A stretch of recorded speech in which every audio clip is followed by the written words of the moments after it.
కనబడడం లేదని గన్నవరం విమానాశ్రయంలో డిప్యూటీ సీఎం పవన్ కళ్యాణ్కు మొరపెట్టుకున్న బంధువులు. రేణిగుంట విమానాశ్రయం నుండి ప్రత్యేక విమానంలో గన్నవరం విమానాశ్రయానికి చేరుకున్న డిప్యూటీ సీఎం పవన్ కళ్యాణ్ వివాహిత మహిళ కనబడడం లేదని డిప్యూటీ సీఎంను ఆశ్రయించిన బంధువులు. ఈ నెల 8వ తేదీన ముదినేపల్లి నుండి విజయవాడ దుర్గమ్మ దర్శనానికి వచ్చిన వివాహిత మహిళ మిస్సింగ్. ముదినేపల్లి మండలం ముదినేపల్లి గ్రామానికి చెందిన వివాహిత మహిళ కె మహాలక్ష్మి భవానీ 32 సంవత్సరాలు. ముదినేపల్లి పోలీస్ స్టేషన్లో మిస్సింగ్ కేసు నమోదు.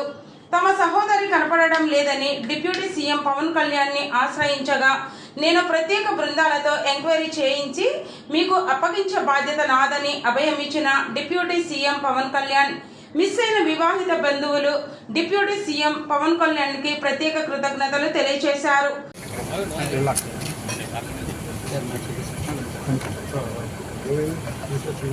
విజయవాడ వచ్చేసింది సార్, మంచి బాగా వచ్చింది సార్, టెంపుల్కి వచ్చింది సార్, 2వ తారీఖు సార్. ఇక్కడ బస్ స్టాండ్లో కనిపించింది సార్, సీసీ ఫుటేజ్ పక్కన చెట్టుని కనిపించింది సార్.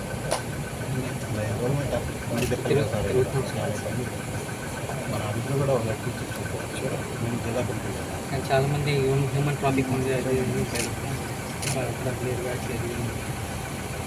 సీసీ ఫుటేజ్లో అటు ఇటు ఎటు రాలేదు సార్, ఇటు కనబట్టలేదు సార్.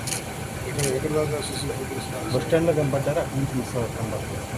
తుమ్మలపల్లి కళాక్షేత్రం దగ్గర కనిపిస్తుంది సార్. లాస్ట్ బీటెక్ చదివారు సార్, పాప కూడా ఉంది సార్, 6 years పాప.